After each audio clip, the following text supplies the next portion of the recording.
Je vais vous donner l'explication que je trouve la plus adaptée. C'est que juste après que la Gemara nous ait enseigné une règle, c'est que l'homme doit accepter le jugement divin. Même s'il y a des situations d'épreuves douloureuses, il faut dire Gamzul et Tova. On ne doit pas remettre la justice d'Akadosh Baruch Hu en cause. Il faut faire la bracha de Baruch Dayan HaEmet. Béni soit celui qui est un juge juste. Et tout de suite après, on nous enseigne cela. Qu'est-ce que ça veut dire? L'homme peut se révolter. L'être humain, c'est un être intellectuel, intelligent. Il a besoin de comprendre. Il veut tout comprendre. Quelle est la difficulté dans une épreuve? C'est lorsque elle est incompréhensible. C'est-à-dire, je prends un exemple. Quelqu'un qui va à l'hôpital pour une opération chirurgicale. Le professeur va prendre un scalpel, il va lui ouvrir le corps, il va faire des choses terribles. Quelqu'un qui est témoin visuel de cela, s'il passait ici par hasard, il dirait « Mais c'est un assassin ce monsieur-là. Il a pris un couteau, il s'est mis à lui ouvrir le corps. » Mais il faut être bête pour dire une chose pareille. On est ici dans un hôpital. Il s'agit d'un professeur qui est en train d'opérer. Donc, non seulement qu'on ne peut pas le remettre en cause, mais au contraire, on va même le payer. C'est un traitement médical de haut niveau. Alors, on te dit, quand un Kadosh Baruch Hu fait une opération chirurgicale, ne crois pas que c'est tout et n'importe quoi. C'est un accident. C'est un incident. Tout est précis de la part d'Akadosh Baruch Hu. Seulement toi, en tant qu'être humain, tu es sur terre, Dieu est dans le ciel, il est bien plus haut et plus élevé que toi. Tu ne peux pas tout comprendre, tu es limité. Comme dans un autre passouk il est dit, Kiki gvoa shamayim me'eretz, gavhu marchevotay mi marchevotechem udrachay mi darkechem. Comme le ciel est bien plus élevé que la terre, ainsi ma pensée est bien plus élevée que la vôtre. Al-ken yudvarecha mu'atim. Ne laisse pas ton cœur exploser dans des paroles révoltées, dans des expressions de remise en cause de la justice divine. Yudvarecha mu'atim. Garde le silence, parle peu, prie, mais ne te révolte pas. Ça, je trouve que c'est l'explication la plus adéquate. Elle est citée par certains Mefarshim. Mais sinon, il y a ceux qui comprennent différemment le sens de cet enseignement. Ils disent que Rabbi Meir est en train de nous dire que la prière doit se faire de manière limpide, fluide, simple, avec des mots simples. Ne cherche pas un vocabulaire trop compliqué. Et ça, c'est le Eben Ezra qui dit cela à propos de ce passouk. Ce passouk dans Kohelet, je vous invite à regarder le pirouge de Eben Ezra. Rabbi Avraham Eben Ezra, généralement, il est très concis. Mais par rapport à ce passouk, c'est incroyable combien il a laissé sa plume écrire quoi? Des critiques à l'égard des prières rédigées par un très grand maître qui s'appelait Rabbi El-Hazar HaKalir. Rabbi El-Hazar HaKalir a rédigé des prières qui sont d'ailleurs reprises par les Ashkenazim, mais elles sont presque impénétrables. C'est tellement complexe, tellement recherché comme vocabulaire, des notions tellement élevées auxquelles il fait référence, des midrashim et des sujets extraordinaires, mais avec un langage en plus très très recherché. Le Rabbi Avraham Eben Ezra reprend ces termes, il donne un exemple parmi tant d'autres. Et il dit, regarde comment est-ce qu'il a voulu, au travers de cette phrase, faire une prière, mais regarde combien de pirouchim, combien d'explications on peut donner à cette phrase-là. Peut-être qu'il voulait dire ça, peut-être qu'il voulait dire ça, peut-être qu'il voulait dire ça. Il dit finalement, celui qui va faire la tfila, à quoi il doit penser? Il dit des mots sans comprendre leur contenu. Est-ce que cette tfila a un sens?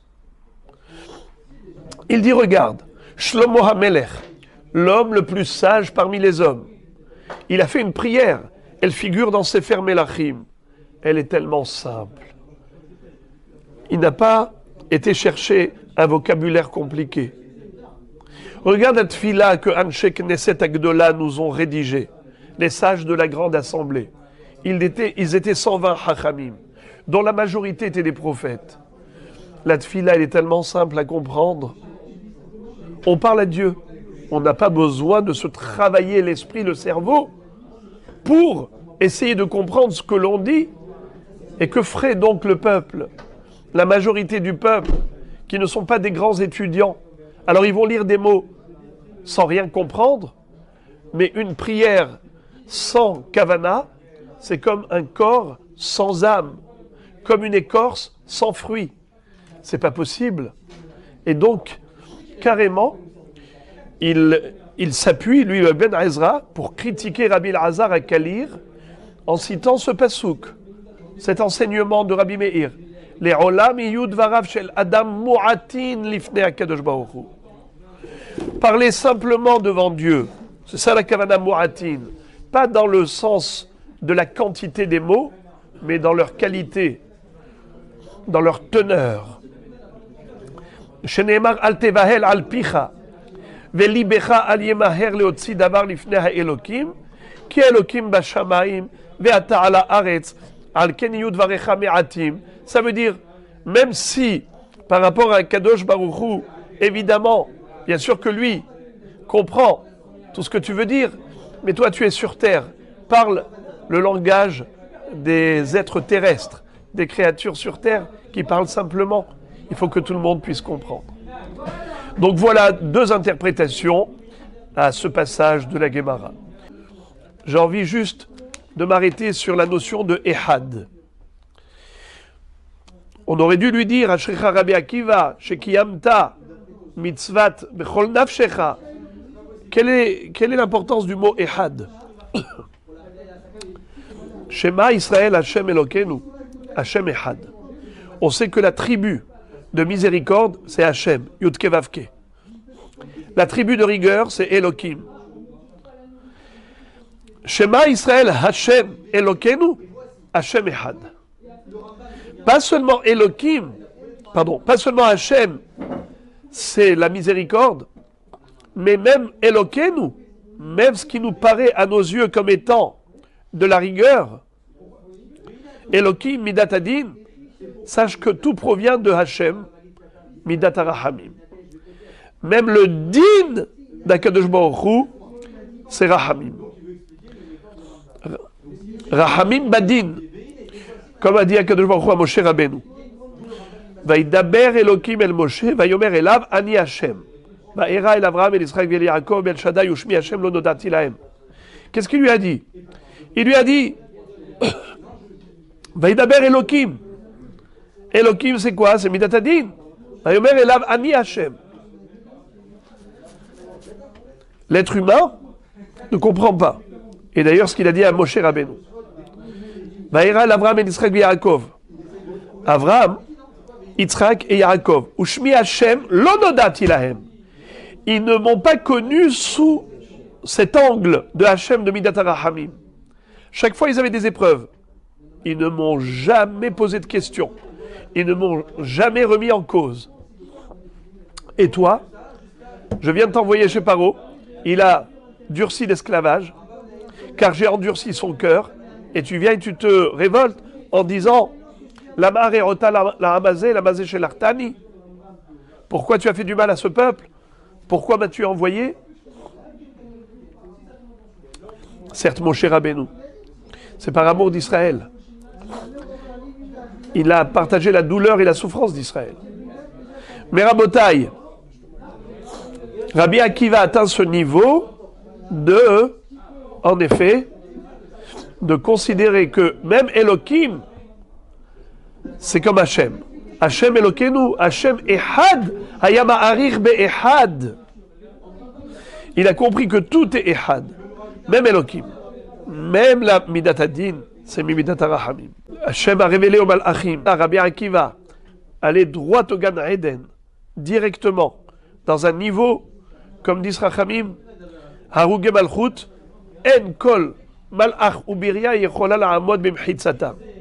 Ceux qui ont été exécutés par les Goïm, parce qu'ils étaient juifs, eh bien, ceux-là, personne ne peut atteindre leur niveau dans le Gan Eden.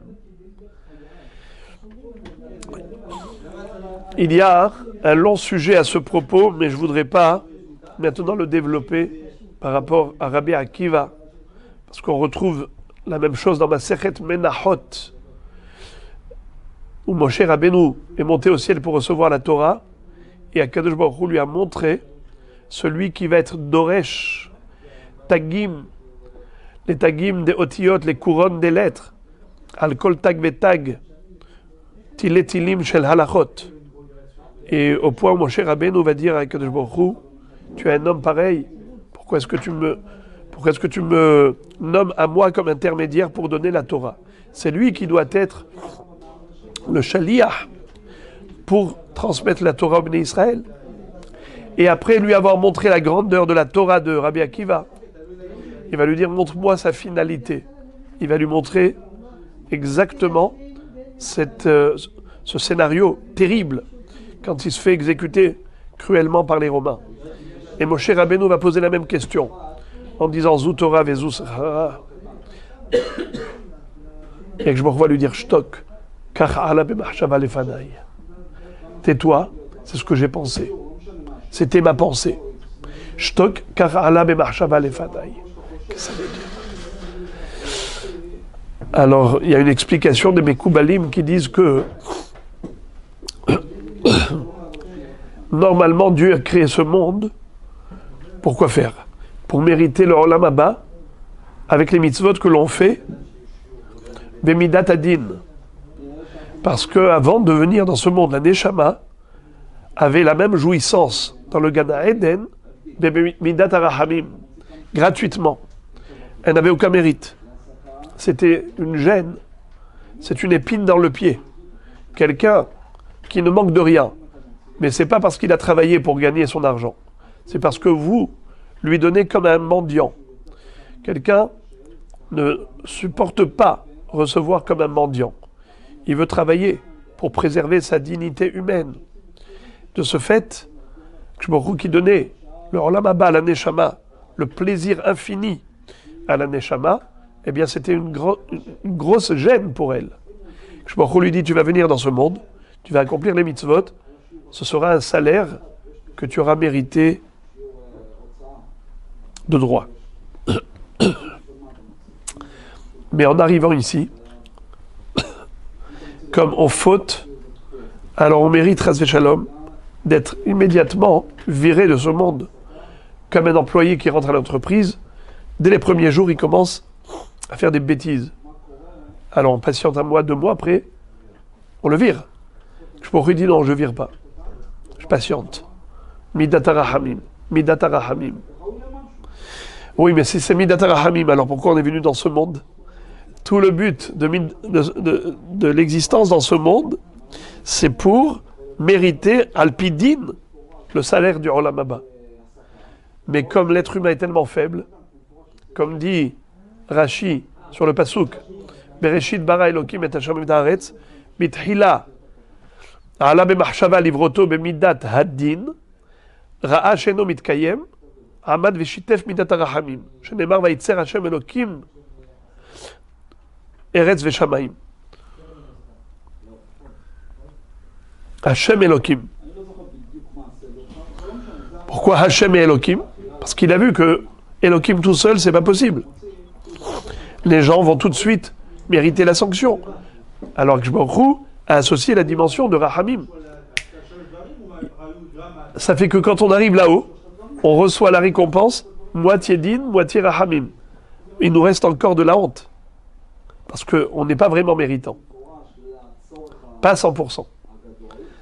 Il y a des tzadikim qui disent, Moi, je ne veux pas de cadeau. Pas de cadeau. Je veux mériter Alpidine. Des grands comme Yaakov avec nous. Qu'est-ce qu'il a dit? Il m'a dit Elokim imadi. Ushmarani baderech hazeh. Ve'aya Hashem li l'Elokim. Je veux Elokim, je veux pas Hashem. Hashem, l'Elokim. Je veux pas Rahamim. Je veux Midat Adin. Yaakov avec nous, qu'est-ce qu'il a subi comme épreuve dans ce monde? Il dit, je veux Olam Haba, Naki. Pas de cadeau. Rabbi Akiva. Comme Yaakov. Akadosh Baruch Hu dit, Kach ala b'machshava lefanai. Il répond à Moshe Rabbeinu quand il dit Zotora vezosrara. Il lui dit Kach ala b'machshava. C'était quoi la mahshava au début? De créer le monde al pi midat adin, bereshit, bara, elokim. Seulement comme le monde ne peut pas tenir sans midat arahamim, amad veshitef midat arahamim. Comme il est écrit, beyom asot Hashem elokim, eretz veshamayim, Hashem elokim.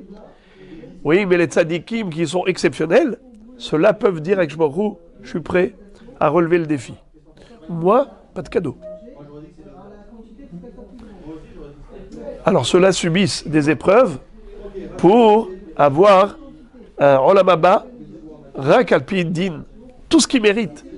C'est pas un cadeau, c'est pas une faveur qu'on leur fait. Ils méritent leur Olam Haba. C'est ce qu'Akadosh Baruch Hu a dit. Helkam bahaim. Helkam bahaim.